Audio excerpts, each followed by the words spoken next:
Students, I am Ranu Malviya, your science teacher. So, in the last class, I have given you some work related to this chapter, but today I'm explaining more uh, from the human body and its movements. तो इसमें हम बात करेंगे. चलिए आते हैं theory की तरफ. Let us study the movement of human body. We are able to move the various part of body because of muscles and bones. तो मसल्स और बोन्स के कारण ही हमारी बॉडी के सारे पार्ट्स को हम मूव कर पाते हैं, है ना. Muscles are attach to the bones by thick tough strands of tissue called tendons. तो ये बोल रहे हैं कि जो मसल्स होती है वो अटैच होती है बोन्स से, है ना.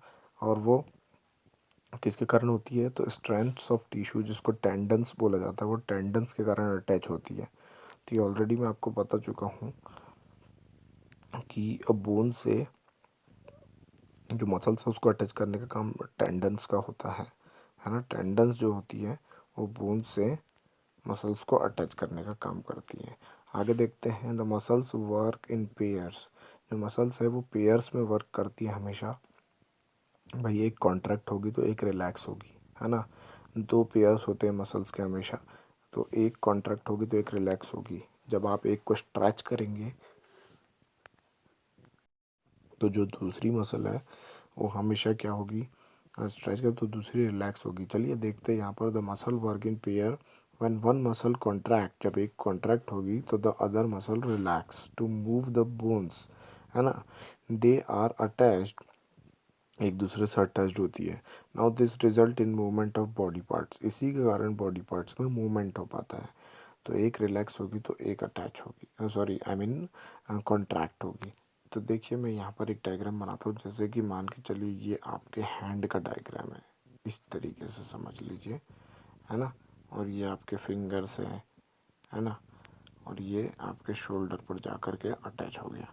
तो देखिए जब आप इसको क्या करते हैं, इस हाथ को इसकी तरफ लेकर जाते हैं, तो यहाँ पर आप देखेंगे कि ये क्या होता है, ये इलास्टिसाइज हो जाता है. यानी कि ये थोड़ा सा क्या होता है, कहना चाहिए इसको, मतलब इलास्टिक की तरह तन जाता है और यहाँ पर थोड़ा रिलैक्स फील होता है. लेकिन जब आप इसको सीधा करते हैं, इस हाथ को सीधा कर लेते हैं, तो आप देखते हैं कि यहाँ पर मसल्स जो है वो थोड़ी रिलैक्स हो जाती है, लेकिन यहाँ की मसल्स जो है वो स्ट्रेच हो जाती है. तो इस तरीके से ये रिलैक्सेशन और कॉन्ट्रैक्ट होने का काम चलता है. आगे देखते हैं ह्यूमन स्केलेटन के बारे में. तो the adult human skeleton is made up of framework of 206 bone. शरीर में 206 हड्डियाँ होती है, आपने कई बार सुना होगा.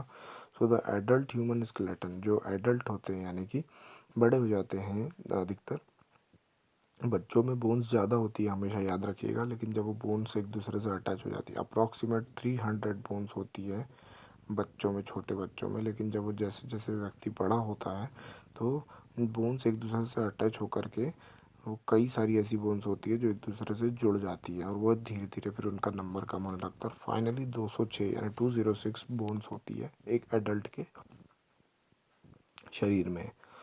आगे बढ़ते हैं. सो 206 बोन एंड 7 कार्टिलेजेस, है ना. अप्रॉक्सीमेट 7 और 70, I don't know what it has written over here. आप इसको थोड़ा सा देख लीजिएगा. बट यस, ये इम्पॉर्टेंट फैक्ट, कार्टिलेजेस से रिलेटेड तो नहीं, लेकिन यहाँ पर इम्पॉर्टेंट फैक्ट ये है कि हमारे शरीर में 206 हड्डियाँ यानी 206 बोन्स होती है. आगे देखते हैं. Bones are hard and rigid.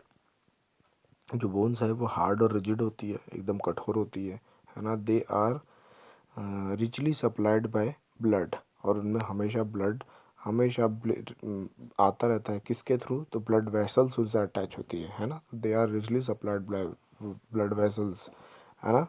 And so is very bones heal quickly if damage. अब भाई देखिए, जब ब्लड प्रॉपर आ पा रहा है तो मतलब उस ब्लड में न्यूट्रिएंट्स भी प्रॉपर आ रहे हैं. तो अगर बोन कभी डैमेज होती है तो वो अगर डैमेज हो भी रही है तो वो हील हो जाती है क्विकली, यानी जल्दी से जल्दी भरा जाती है, उसके घाव भरा जाते हैं. क्यों, क्योंकि ब्लड के साथ में प्रॉपर न्यूट्रिएंट उस बोन को भी मिल पाता है, राइट. आगे देखते हैं. अब क्या होगा, two bones meet at a joint, जहाँ पर टू बोन्स एक दूसरे से मिलती है उसको क्या बोलते हैं, जॉइंट बोलते हैं, ठीक है। Strong flexible tissue called the ligaments, और लिगामेंट्स जो होते हैं वो इन बोन्स को जोड़ने का काम करते हैं, है ना।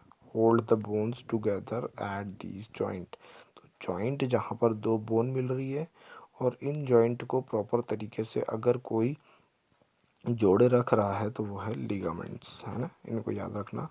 The end of bones at the joint are covered with a tough, smooth and flexible tissue. It is called cartilages. सो जब यहाँ पर भी बोन एंड होती है वो किससे कवर्ड होती है, कार्टिलेजेस से कवर्ड होती है, जिससे कि हड्डियाँ एक दूसरे पर घिसाएं नहीं, राइट। तो इस तरीके से था ये। आगे देखते हैं, the skeleton has three main functions, skeleton के तीन मेन फंक्शंस होते हैं। सबसे पहले, it support the body and help it to maintain its shape, वो बॉडी को सपोर्ट करता है और हेल्प करता है मेंटेन करने में, किसके, बॉडी के शेप को। भाई हड्डियाँ नहीं होगी तो बॉडी का शेप कैसा होगा, पॉसिबल ही नहीं है। तो हड्डियों से ही बॉडी का शेप बना हुआ है। It protect the internal organs of the body, body के इंटरनल ऑर्गन को प्रोटेक्ट करने का काम भी ये जो है स्केलेटन करता है ना। It help the body to move, और बॉडी को मूव होने में भी हेल्प करता है, ठीक है। तो ये तीन इसके फंक्शंस थे। अब now the human skeleton is made up of following parts, जो ह्यूमन स्केलेटन है वो कुछ ऐसे फॉलोइंग पार्ट्स से बना होता है। देखते हैं कौन कौन से पार्ट्स हैं इसमें। सबसे पहला पार्ट हो जाता है स्कल, ये है टोटल स्कल, है ना। गर्दन के ऊपर वाली पूरी हड्डियाँ एक जोड़ करके जो खोपड़ी बनती है उसको बोला जाता है इंग्लिश में skull. The skull is top most part of skeleton, ठीक है। It made up of 22 bones, तो देख लीजिए स्कल में कितनी बोन्स होती है, 22 बोन्स होती है। बहुत बड़ा फैक्ट है ये, इसे याद रखिएगा, स्कल में 22 बोन्स होती है। These bones are extremely hard and strong and are joined together with each other by that is sutures। तो यहाँ पर आप देखेंगे कि ये किस तरीके से बहुत ही स्ट्रॉन्ग तरीके से एक दूसरे से जुड़ी होती है, बहुत ही हार्ड और स्ट्रॉन्ग होती है ये वाली बोन्स, है ना। और जहाँ पर joint together with other by suture, suture से एक दूसरे से जुड़ी होती है। Sutures are immovable joint, sutures क्या होते हैं, इमूवेबल जॉइंट्स होते हैं जो कि मूव नहीं हो पाते कभी भी, है ना। फाउंड इन स्कल, तो ये ऊपर की जितनी भी ये वाली जो जॉइंट्स है ये कभी मूव नहीं होते, इस पर खाली लोअर जॉ, ये लोअर जॉ जिससे आप खाना खाते समय नीचे वाली लोअर जॉ या बोलते समय नीचे की लोअर जॉ को ही कभी भी हिलाते हैं, तो वो मूवेबल होती है। बाकी का एक भी जॉइंट कभी भी मूवेबल नहीं होता है। तो ये था आपका स्कल। आगे दिया हुआ है, the upper and lower jaw are part of the skull and have teeth. अब देखिए अपर और लोअर जो होती है वो पार्ट ऑफ स्कल होता है और इसमें क्या होते हैं, टीथ होते हैं।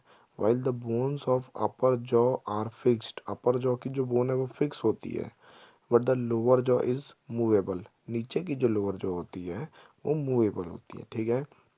These enables us to talk and eat, बोलने के और खाने में हेल्प करती है ये, ठीक है। The skull forms a cavity of brain, भाई एक अंदर खोखला सा भाग होता है जिसके अंदर ब्रेन होता है, तो एक कैविटी मतलब खाली सा भाग होता है जहाँ पर क्या होता है, ब्रेन होता है हमेशा। दस protecting if it from injury, जो कि प्रोटेक्ट करता है उस ब्रेन को इंजरी से। मतलब ये भाई ऊपर की जो खोपड़ी है इसमें ब्रेन होता है और ये इतना हार्ड होता है कि इसके अंदर जो ब्रेन होता है, ये ऊपर की खोपड़ी या ये हड्डियाँ इतनी हार्ड होती है कि अंदर के ब्रेन को डैमेज नहीं होने देती, है ना। This enable us to talk and eat. The skull forms a cavity for brain, thus protecting it from injury. The skull also protect the eye, ear and tongue, तो ये स्कल जो है वो आई, ईयर और टंग तीनों को ही प्रोटेक्ट करने का काम करता है, ठीक है। आगे इसमें चलते हैं, थोड़ा सा आप वर्टिब्रल कॉलम के बारे में देख लेते हैं। All vertebrates have a column of bones running from the base of skull and continue till हिप्स, तो आप देखेंगे कि जो स्कल का बेस होता है वहाँ से जुड़ करके ये वाला भाग जुड़ता है, नीचे ये आता है पूरा कहाँ तक के, that continue to the hips तक के आता है। This column of bones is called vertebral column. ये बोन के कॉलम को क्या बोला जाता है? वर्टिब्रल कॉलम बोला जाता है, और जनरल लैंग्वेज में बैकबोन बोला जाता है। The vertebral column is flexible, बहुत ही फ्लेक्सिबल होता है, क्योंकि देख सकते हैं आप छोटी छोटी हड्डियों से जुड़कर बना होता है, तो फ्लेक्सिबल होता है। हमारी कमर की हड्डी, इसको हिंदी में रीढ़ की हड्डी भी बोला जाता है। Which allow us to bend our back, हमारी बैक जो है पीठ को मूव होने के लिए अलाउ करती हैं ये सारी हड्डियाँ, है ना। विच अलाउ टू बैंड, मुड़ने के लिए, है ना, और back. These are 33 small bones called vertebrae, है ना। यहाँ पर आप देखेंगे ये बहुत सारी जो छोटी छोटी हड्डी होती है, इनका टोटल नंबर होता है 33, टोटल 33 हड्डियों से मिलकर बना होता है, और इन छोटी छोटी बोन्स को बोला जाता है वर्टिब्रा बोला जाता है। That make the entire vertebral column, जिसको वर्टिब्रल कॉलम बोला जाता है।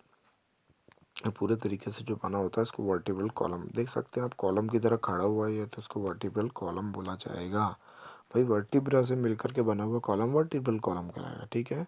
All the bones are connected by cartilages and together form a cavity. जितनी बोन है आर कनेक्टेड बाय कार्टिलेजेस से कनेक्टेड होती है ना। And together form a cavity, एक कैविटी को फॉर्म करते हैं, अंदर साइड में खोखली होती है। This cavity enclose and protect the spinal cord. उस कैविटी के अंदर क्या चलती है, या एक कॉर्ड होती है, एक तार के जैसा गया हुआ स्ट्रक्चर, इसके अंदर से एक तार सा कुछ निकला होता है, that is called spinal cord. उसको स्पाइनल कॉर्ड बोला जाता है, जो कि शरीर के सेंसेस को ब्रेन तक पहुंचाने का काम करता है, स्पाइनल कॉर्ड, राइट।